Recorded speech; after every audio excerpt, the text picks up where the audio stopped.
Welcome to the Microsoft Security Insights Podcast with your hosts, Franklin Grimberg and Edward Walton, where we discuss Microsoft 365 security and Azure security news and products.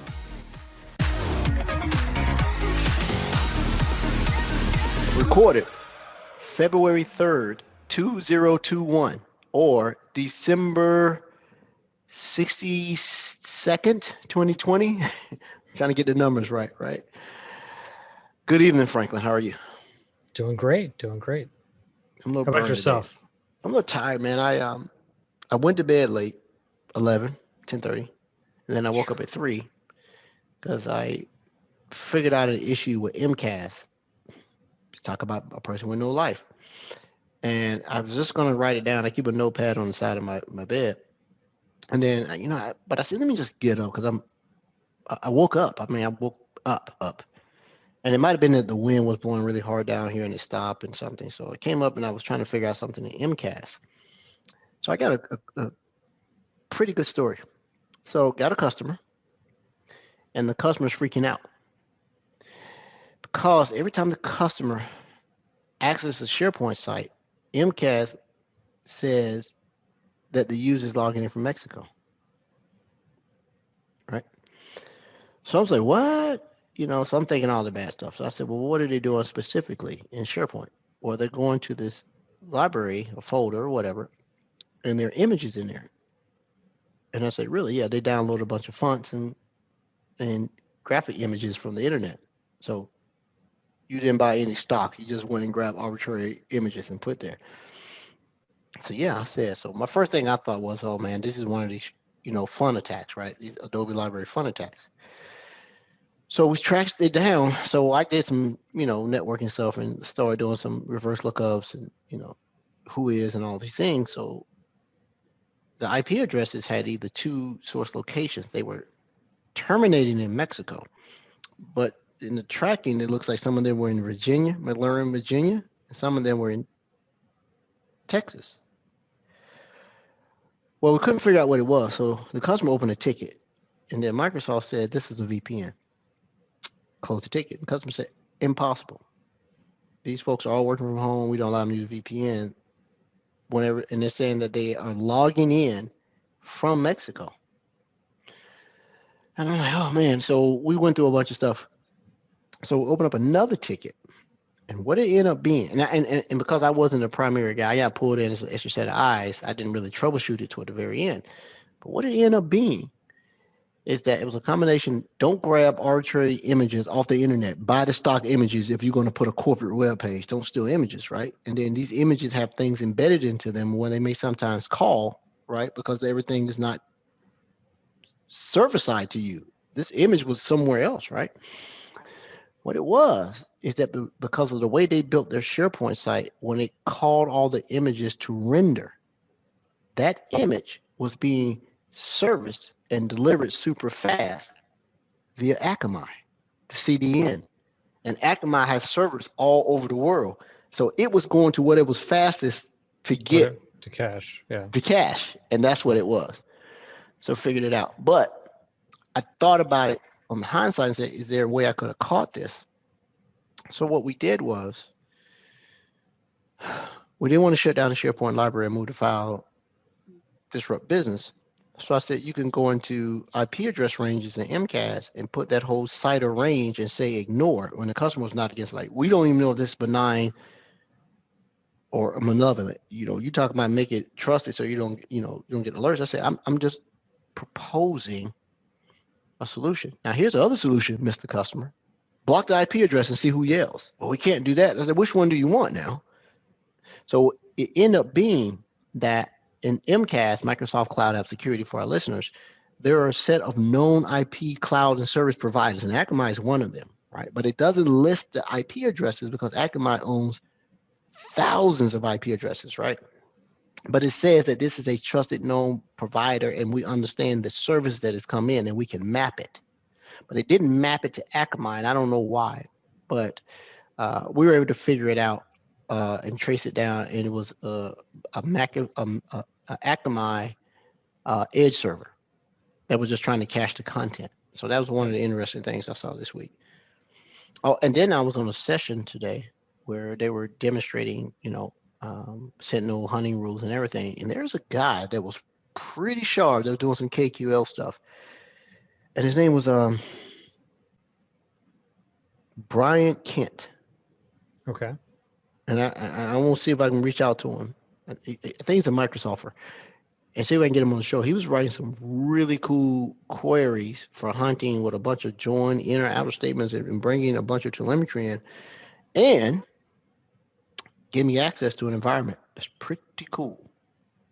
It had a Nice. lot of stuff in it. Barracudas in it, edge devices, live stuff. I'm like, how do I get access to this? And he said, I'll take care of you, man. Here, so you can view and do stuff, but you can't make any changes. But you can hunt, query, and all that, but you can't, provision or deconvision any of the connectors.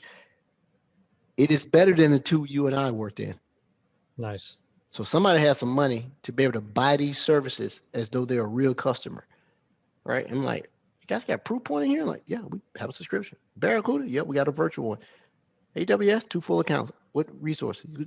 Everything in it. So, Well, I mean, I'll they see. have to have that just for testing, anyways. I mean, Yeah, for testing, you and I labs are decent as far as capability of the lab, but I don't have the money to go out and buy one for everything that we may possibly see. Especially, there's going to be a flood of new capability in Sentinel here in the next 2-3 weeks. Watch, all the new connectors are going to start manifesting. And I saw some of them. I'm like, oh, that's cool. Even in my own lab, I went in the other day, more workbooks are there, a new playbook or notebook, no, a new notebook because playbooks are logic apps. More analytic rules were there and more hunting queries. So not so bad. I think what I want to show our listeners, and then, I want to give back to our listeners and supporters, both of the Twitch channel and that script that I was working on to allow you to download multiple queries from a subscription so you can use it your own. I think the next podcast, I'll showcase that, and then I'll share it in a GitHub. So I think we need to get a GitHub for our podcast and Twitch. So with people that follow us, we can put it in there, right? And say, hey, here's some code. You can do it. Vet everything, of course. Be a security professional. Don't just assume it. If you get it from Franklin, it can't be trusted, right? It's probably C2 in you right now. Don't do it. But for me, you can trust. what I actually have been doing this week is I've been using I forget what they call it, Purple Team, whatever scripts from Red Canary to actually run attacks against Windows 10 machines. One that's running one that has Sysmon, and one that has Defender. Defender for endpoint on it, just to see. So let me guess, who won? Even though you're biased against this, but who won? Who won? Well, which one detected more, Defender or Sysmon? Well, I'm not really figuring out what you're getting. No. So it's not. You're more along the lines of what can you see and what did Defender detect, right? Mm-hmm. Those are actually two different things, right? And so. Sysmon, of course, because of the way that I have it configured, I could see everything I wanted to. Mm-hmm. Defender, I did not see everything I wanted to. And I did bring up the one issue, which hopefully they did some research on, and you can tell me I'm crazy or not. I'm crazy. Really? They didn't get it to happen? You're not going to say? No. Well, you're not going to say. Right. I'm absolutely not going to say it. So, I'm going to be quiet. I mean, people have to understand that, EDR is going to, take the data, decide what it wants. And I mean, it's just typical EDR. So it's not that Defender is doing anything wrong. It's what data I can hunt from Defender that, how much can I hunt in Defender versus Sysmon? Well, I think the biggest thing, you and I agree that hunting is necessary. You can't always be reactionary. You can't be on your heels all the time. You can't keep taking punches. And part of that is you see a lot of customers, organizations, even so-called security experts who would disagree with the notion of assumed breach, because assumed breach implies that you have a duty now If you say that I'm breached, I have a duty now to go out and prove that I am not. So when I see these things, it takes me back to someone who said this.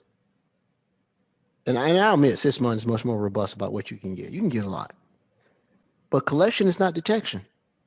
Right. So that data is useless unless you got someone who can sit down, even if it's canned, that you have a canned series of stuff for your SOC operators, your whatever, and say when you come on shift, you run these things proactively or whatever, and then if you get a hit, then you get into the the investigation piece of it.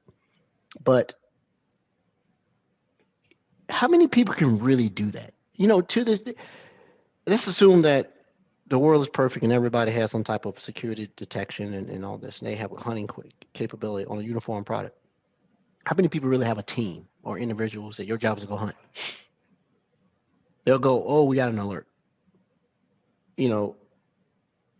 And so they believe that's the time to go hunt after that. A lot of organizations don't have that purple team, right? That's on the threat detection side and then on the adversarial side, right? There's no right answer. I think the right answer is if you know you can't do it, pay somebody. Pay somebody competent, right? That says your job is I don't need an MSSP. I need a reoccurring threat hunter. And I don't need a full pen test. I need for you to come in and just hunt for me, right? And I'm gonna allow you to hunt both externally and internally, right? Yeah. Assume breach. Here's your account. Go through. Oh my God, we run an SMBV1 here. We're running 0-day login. Who knew this, right? And the external is you guys keep standing up workloads, man, and you don't have a policy or blueprint, and you're allowing publicly exposed IP addresses. Oh yeah, but as soon as the workload is done, there's a process that allows us to go ahead and secure that workload with NSGs, ASGs, and from source IP. Yeah, you are, but I've been watching you. It takes effect 6 hours after you've completed the workload uplift. So you got 6 hours of vulnerability there. And if someone's scanning blocks or somebody's using Shodan scanning your S3 buckets, are well-known IP address ranges for Azure, they're not secret. They're scanning for a hit. And even if they don't get in, now I know the workload personality. I got a hit on 3389. So they're doing some type of that, or I got a hit on 22. God forbid, I helped someone do something. We ran a quali scan and I didn't believe what I saw. I'm like, let's see what I got here. That can't be right. Scan again. Okay. That's 4 of them. Scan it again. It's 6. Do you know you have 1433 publicly exposed? And I can bring a SQL Explorer now connect, right? And now they didn't have SA and SA, but it continuously allowed me to try to authenticate using the SQL Explorer. And I'm like, does nobody else see that issue? Right? I just keep trying with passwords and inject the stuff in, right? Azure Defender would see a problem with that, right? Well, here's the crazy part about it. I won't mention the customer name. They're running Azure. They are running Azure Defender for servers, both Linux and the Windows version. What about SQL? They were not running it for that. They were not. They decided that the protection on the detection on the VM superseded the database. It's like, not really. I would look at what the customer, the adversary is not trying to circumvent your OS and gain access to OS. He wants that data. So I am protecting it closest to the asset, even in a VM, right? Some people say, well, if you protect the OS, you protect the workload. Not necessarily. No. No, so that was the extent of my week. I still got 2 more days of work, and I'm really diving into the KQL stuff, man. Thanks for that. I'm going through the stuff. I'm learning. I'm not assuming. I've been doing it, so you assume Ed's really good at it, but I learned it the bad way. I got a lot of bad habits, I wrote some really bad code the other day. So now I'm getting much, much better. Why are you sharing your email, man? Yeah, no, is that doesn't matter. All right, you ready? Nothing exciting in there. Yeah, let's get into this. So here's the list of things I want to talk about. The first one is the most upsetting thing to me. Have you ever been in this over here on security? And more resources, of course, is the portals. And of course, the last one at the bottom is always Defender. I just wanted to point that out to you. Okay. Well, go back. What? Well, it's in ABC order. Is it? No, it's not. Well, that lets you know what's important. All right. So the first one that I want to talk about is this, because it got brought up, and I want to bring up a few things about it, which is the announcing the cybersecurity maturity model certification workbook public preview and Azure Sentinel. So tell me a little bit about this. I know all about it. I actually know TJ. He's a super smart guy, and I actually helped with this. Just for input. I didn't write anything other than give my assessment of what I believe that the underserved community is. So let me give everybody a brief rundown of what CMMC is. So CMMC is the cybersecurity maturity model certification. Because of the attacks on the United States agencies, you name an agency, 3-letter, Treasury, whatever, by virtue of downstream attacks, because these agencies give out government contracts, and the government contracts go to individuals, and sometimes the individuals are downstream subcontractors who don't have the security awareness and the capability. So why attack the big guy when I can attack the little guy and do a supply chain or downstream attack? But there was no mechanism to do this. Everything else was a suggestion. So the CMMC manifested itself almost 2 years ago, and it says if you are going to bid on DoD contracts, you have to have this certification level 1 through 5, 1 being the minimalist, 5 being, oh my God, you got a complete security model, awareness, everything. You got a badass shop, either both internally or outside of it. A majority of the contractors are going to fall into level 3, and it has a series of controls. Now, the CMMC is built on 2 models of standards. One of them is NIST 800-171, and the other is DFARS, right? And so what they did was they take different abstracts and different artifacts and regulation from those, and they made this new model. This model now is going to apply for those who need to bid on government contracts. It is not being enforced now, but it is coming this year. And so you have to now be accredited. You can no longer self-assess. You have to get an accredited CMMC 3CAPO, and that's fancy for someone who has gone through a program to validate them as a company who can come in and assess you and give you a certification. Here, you have been audited, you now have a number, and when you bid, you have a number. It also allows for a lot of business for cybersecurity companies to come in and get you ready, right? You do not want to go through the actual certification process when you aren't ready, and you will fail. And I think the first retry is free, but if you fail an audit again and not get it, you have to pay. Those are called RPOs, and the RPOs allow you to come in and assess prior to the actual assessment. Think of it, if you're a football fan, you would hire someone that's a Tom Shaw or somebody to take you out of college and get you ready to pass the combine. That's what it is. Now, this workbook coming into preview is trying to normalize and put some context around what do I need to do, right? Because a compliance manager in M365, E5, and I think you can get it for E5 for right now, not much longer, it's going to be a separate SKU and a separate cost, will give you the different levels and say, if you need to certify level 3, this is what Microsoft will do to get you there. Our technology will get you here by virtue of being on the platform and doing this. Inside the compliance manager, you have inside Microsoft 365 compliance, the compliance manager, you have the ability to do assessments. And yes, there are assessment templates for whatever reason, this is taking forever to load up. you actually have assessment templates, and I forget about the whole premium pricing and all that other fun stuff. It's coming. Yeah, I just found that in one of my other labs.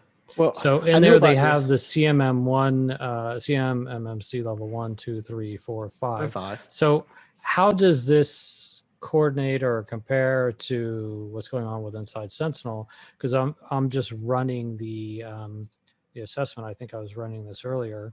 It doesn't. Okay. This is not. This is a process. Remember, when you're doing things like this and you have an external regulatory compliance, this is not necessarily the technology. This is process. This is saying you will have strong passwords. You will use MFA. You will have endpoint this, that, and you check the box off. And Microsoft is saying if you use this, we can then look at your tenant and say, think about gamifying it and taking secure score with the task that they give you to do it and sort of making it CMMC. Now, I saw this and I didn't know that Microsoft owned this. I thought I saw a partner build this out. But this allows you to be able to say, within my subscription, these are the things that I can go do. And so when an auditor comes, I can say, by virtue of me running on the cloud and using Azure and or 365, I know that I'm going to pass. And this thing can create a report. Right. So so this shows you what Microsoft is going to do for you, or what you can configure from a technology side and operational side, and then what you have to do on your side too. So it's very secure score, right? But you're right, but it can actually go ahead and generate the report for you. And there. So I'm just trying to figure out how is this two different people using this? I mean, coordination with that workbook. Well, the workbook is allowing you to be able to see the progress. So as you're doing this within Compliance Manager, you can assign tasks. Edward, your job is to go in and configure this and do this and provide documentation and proof, so and so, so and so. Send an email. The owner of the assessment sees it. You've been scheduled a task, and he gets progress reports. Now, what this does, it says, of all the things that I have outstanding from last week, generally report and see what's been done. Well, once again, Ed hasn't got his stuff done. So I can look at this and give a very definitive and defined task list of actionable items that I can send someone out to go do. This is being reported back. Remember, all this is inter-tenant. So you are working on your own subscription and your own tenant to do these things. And they're going to report back. And then when you can do it, the CMMC, the whomever your compliance officer is, they can see your progress. Right? So you can't sit here and say, I did it, because this thing's going to go scan your environment and say, well, I thought you said you turned multi-factor on. Oh, I did it last week for everybody. No, you didn't. It's not here. So I've been using the Compliance Manager from the old clunky days. And this is a huge improvement over the last 2-3 years. And this is a big thing for Microsoft, because a lot of people are now saying, wait a minute, I can take this tremendous lift that I'm eventually going to have to address if I want to continue to bid on government contracts. And by virtue of going to the cloud, I'm going to handle about 60% of it. I'm there. And that's in line to the service trust model, right? Microsoft says, if you come in and you do this, this is what we do. And you can see all the different ones, right? Oh yeah, they've got a ton of them. Yeah. So, and I'm pretty versed in this, man. I've been playing around with it. Actually, this is a newer update where they've gamified it with a score. When I first saw the update to CMMC, they didn't have a score matrix. Now they have a score. Cool. All right. So here's one I pulled up. Get away from Sentinel for a minute. Azure Active Directory Identity blog. Strengthen your hybrid identity with these new Azure AD Connect releases. So it says, we continue to hear from you that our hybrid identity is important as ever, even as more apps move to the cloud. And Azure AD, our key hybrid identity tool, is Azure AD Connect.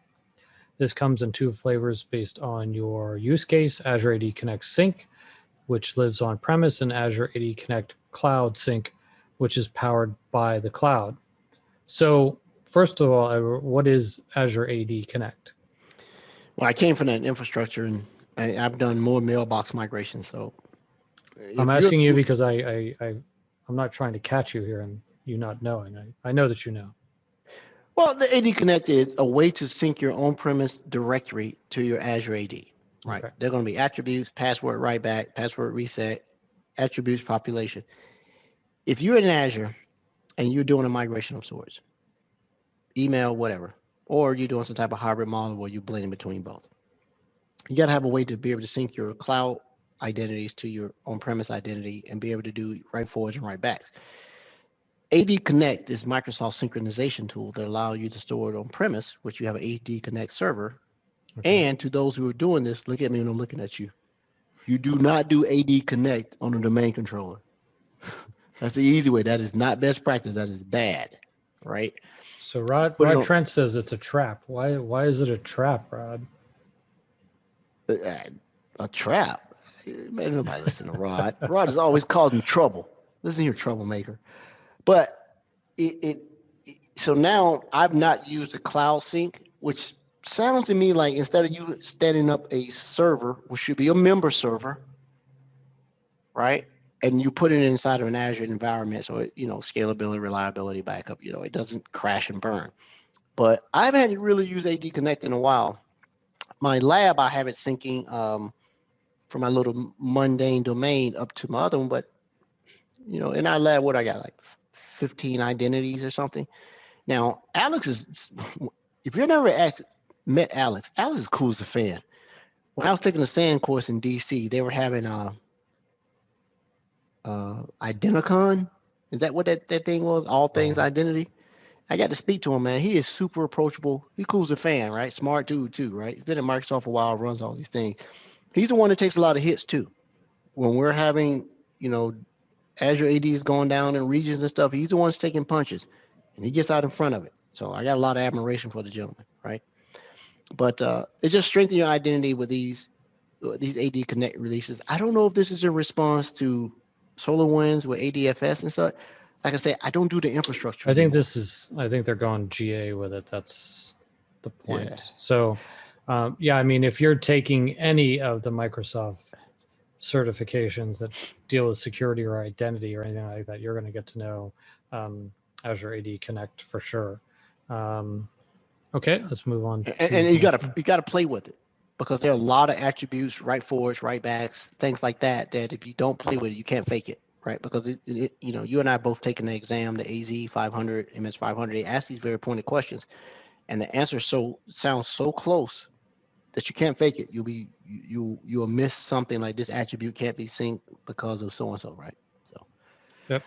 So when are you going to get to take your Forensics 508 course, and when is that going to become a standard for all the security people? I don't know. So I got the little book right there, right? So I got to get my voucher and I'm gonna sign up. I gotta have time, man.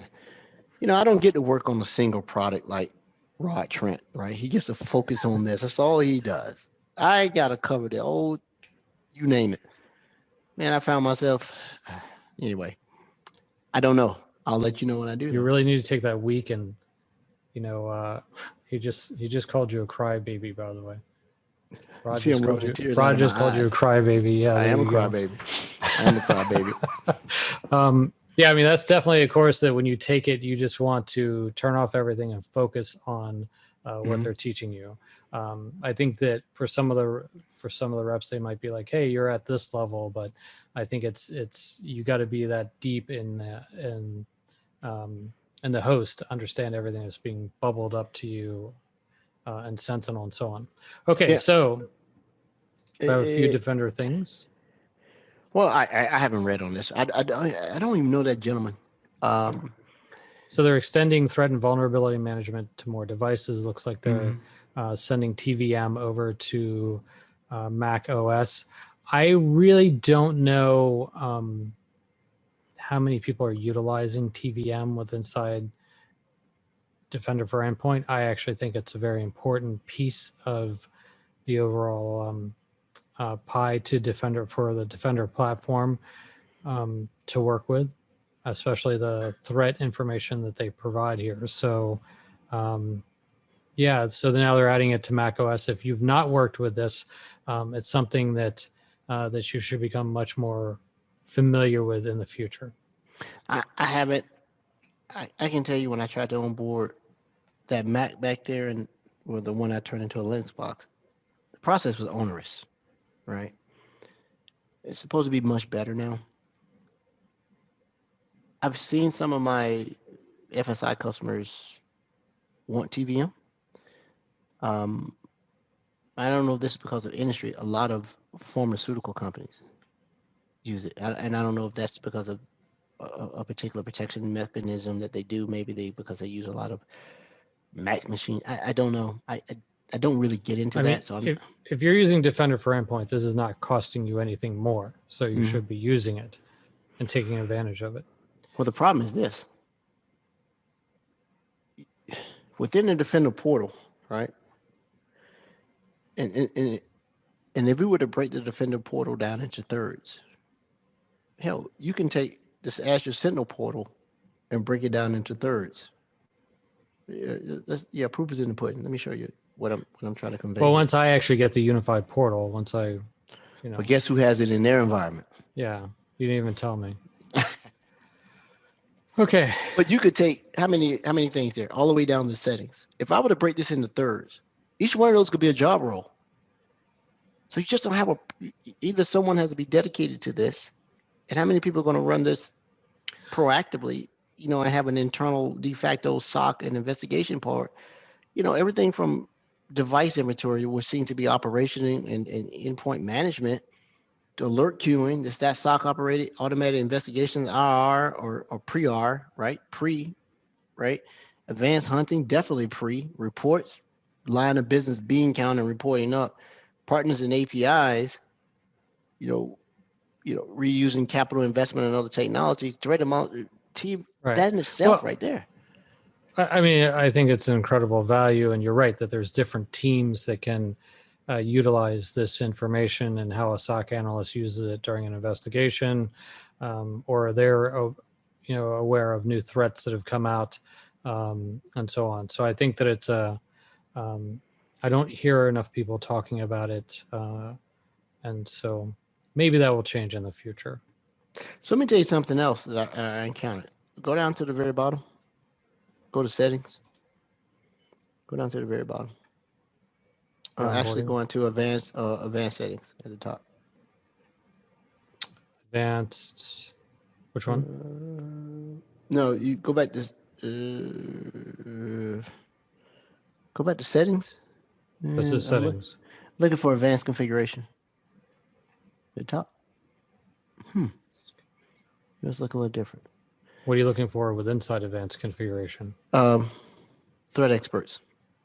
Oh, the threat experts. Okay, so that's in advanced features. Advanced features.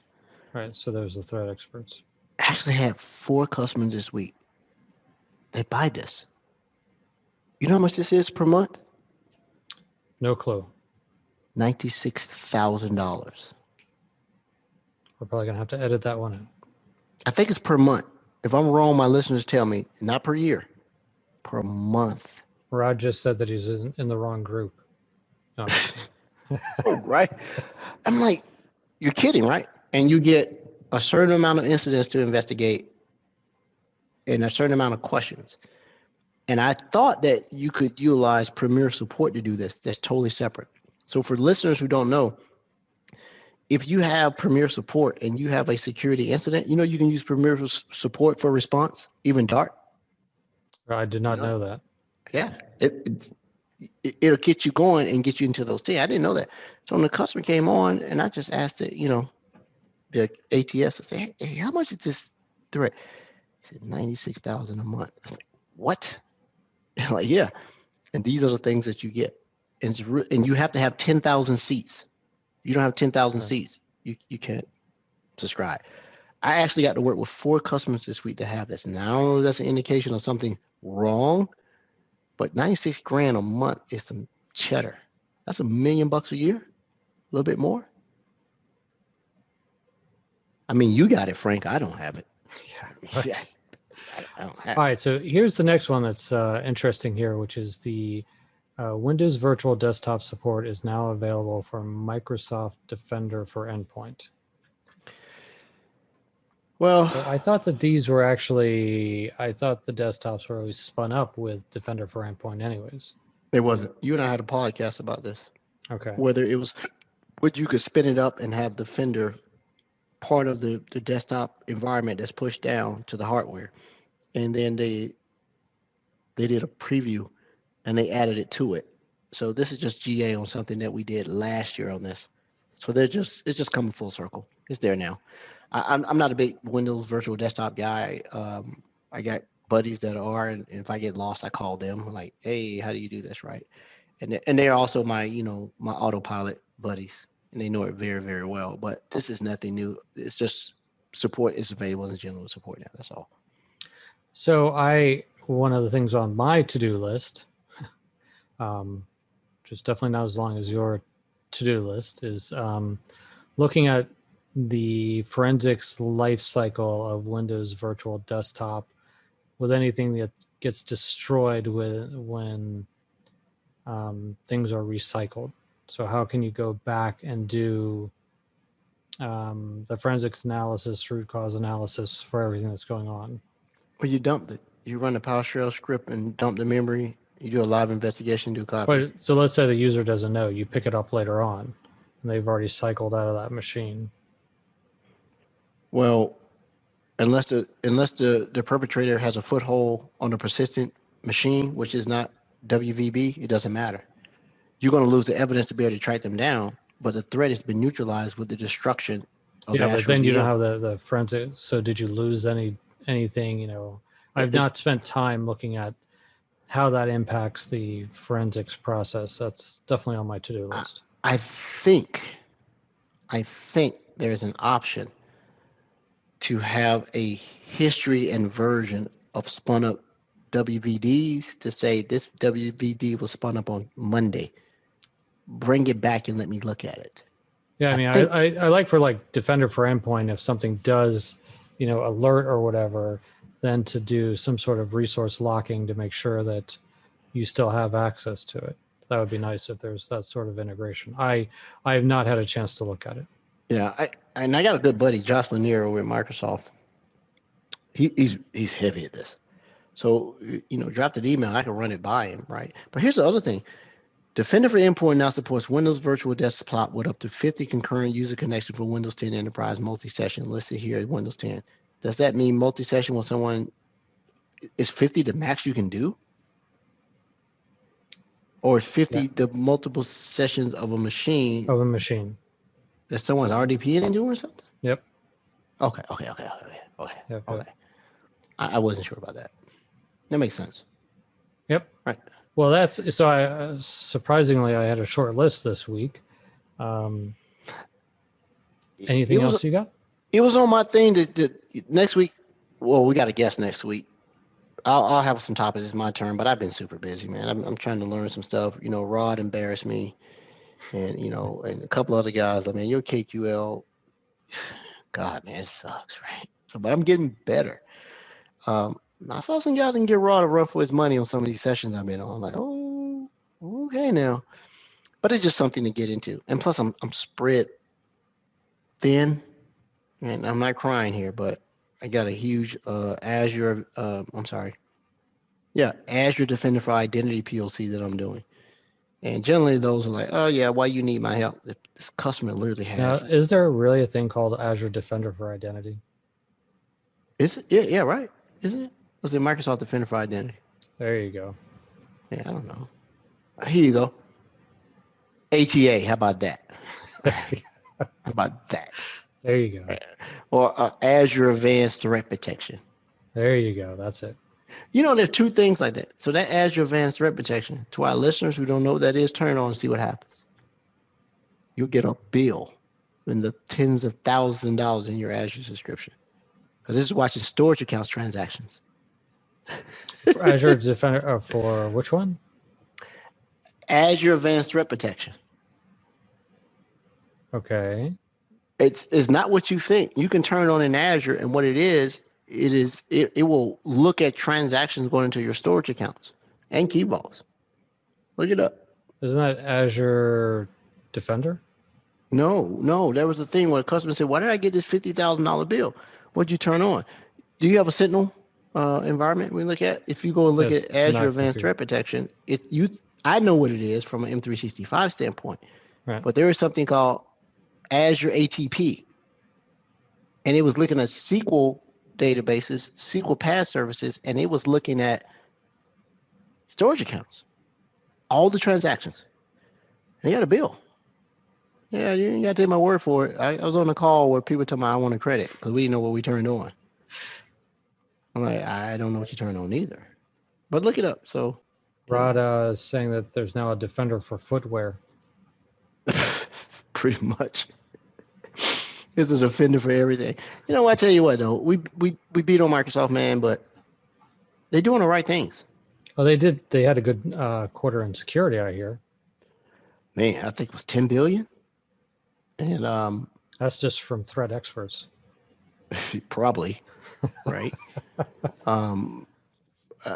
It's the number's good. Microsoft's in the business to make money, right? Unfortunately, when they call a guy like me, you, Rod, Matt, Chris Bone, a lot of the guys that I admire in the industry, right? It's generally not good. 80% of the time when you call us, it's not good, right? Especially when in incident response. So the prosperity of security competence are at the demise and at the expense of companies who either didn't listen or they did listen and you know bad things happen, right? If I want in, you can't keep me out as long as I got time, money, and motivation. I don't care what you do. Shorter you turn off the machine, I'm gonna get in, right? What you have to do is resist. I think you and I talked about this, right? How far can you go before I make you punt the football and flip the field, right? And then I can go on the offensive. Because I've had the privilege of being in some of the Microsoft Dart engagements where they were investigating and the perpetrator was active in the environment and resisting being expelled. Sure. Resisting, right? There's that famous story of the companies that basically have to throw away all their hardware, throw away everything because they can't figure it out, or they just live with the intruder in there, that sort of thing. So pretty. So, the other thing is that for a guest standpoint, I do want you to bring on somebody that's dealing with Azure Defender for IoT. I think it's I got the perfect person. I think it's a very misunderstood product right now. With the changes from everything that I'm seeing out there. So when we acquired that CyberX, before it got rebranded, I was part of the incubation team, helping them onboard this stuff. The guys that came on board from, they're actually pretty cool. I'll try to get Dan on.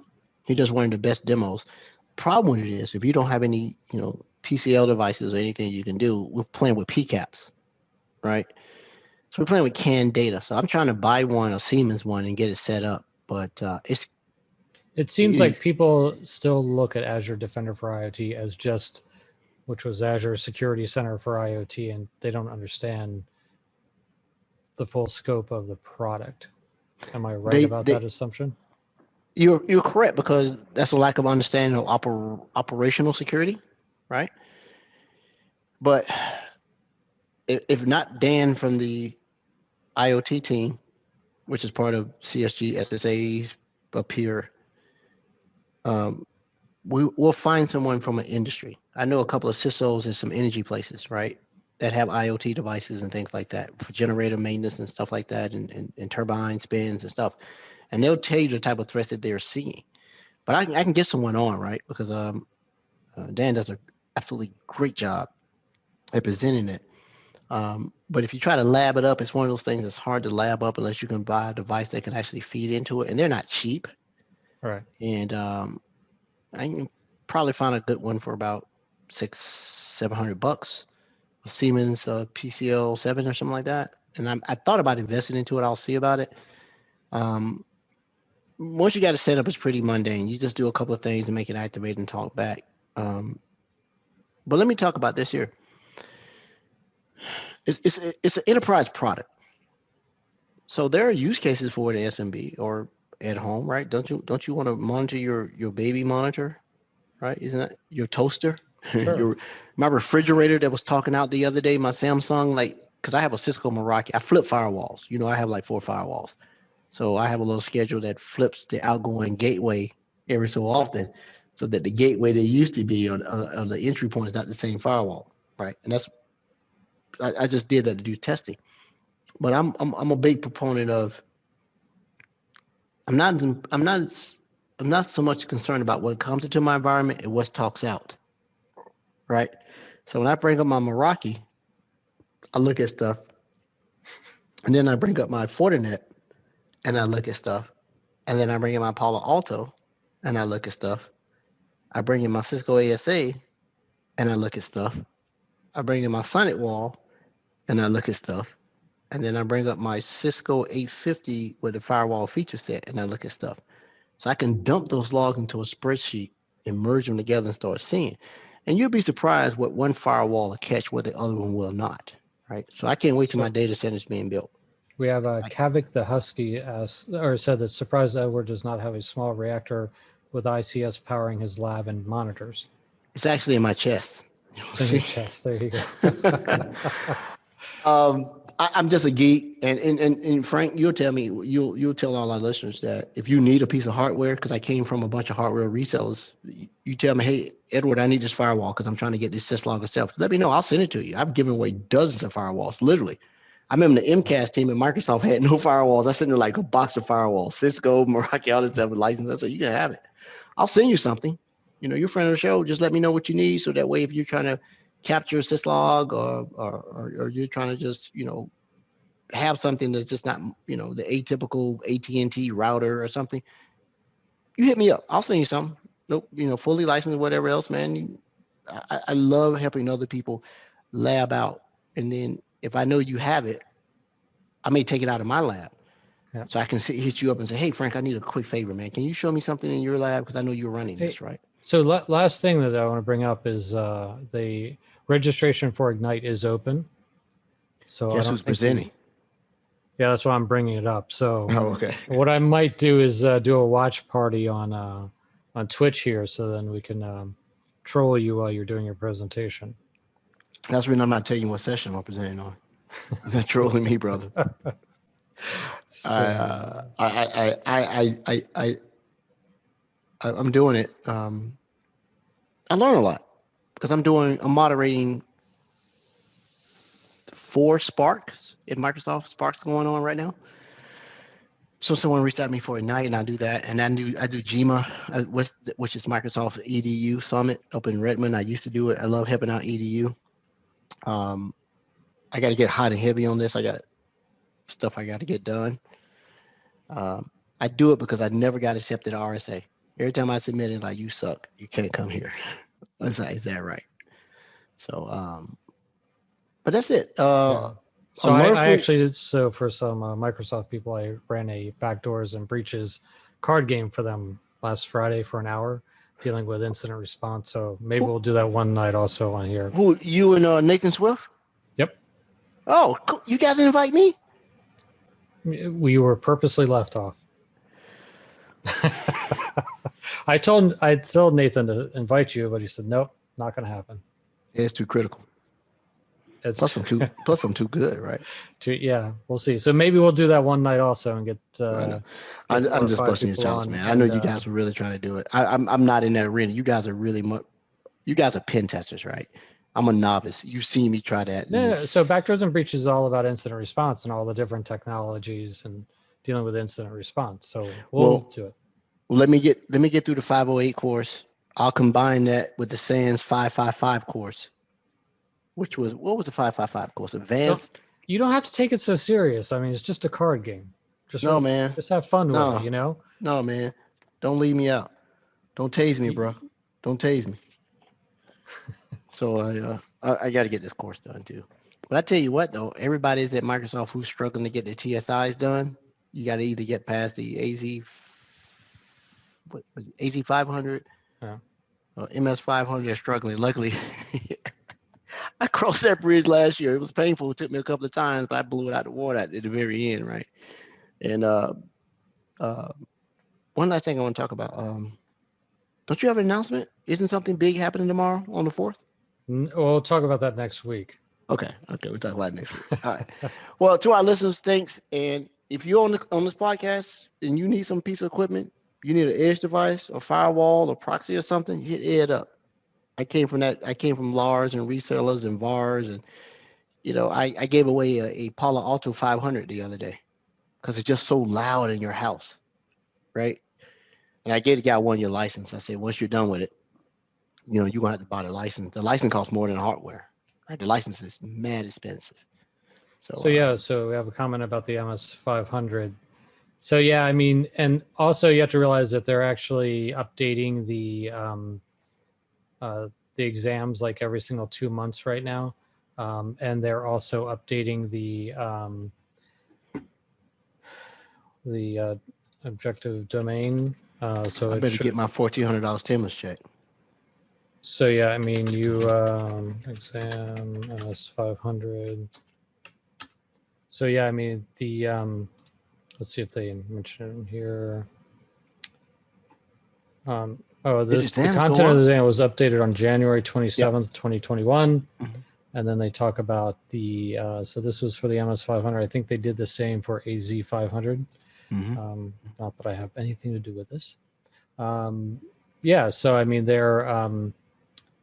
you'll see that there's actually Sentinel questions out here now on MS500. You probably didn't have that. Well, I had 2 on my exam. Really? Just 2. And it was like, we're just logging, we're just Sentinel storage data, like Azure Databricks, blob storage, log analytics, something like that, right? And I'm saying it on the call. This is nothing, right? This is in the study thing. You can go to measure up. They ask the same question. So I'm not giving away any proprietary information, right? And the exam has changed since I made this comment. So it's totally different now. But it was very mundane. It wasn't like hard. And then here's the AZ500. They did updates also. Mm-hmm. And so the good news is that your renewal will be able to be done online now and free. So I will probably go out and take some exams that I was holding off on, just because I didn't want to get into the renewal cycle that they talked about, or that you had to go through before. So, yeah, this is good stuff. Well, guys, we're going to be very strict. I'm a long talker, but I really got to jump off the call to get ready for something else. So thanks to all the listeners. Hit me up. Thanks for the guys that came on. And until next week. Until next week.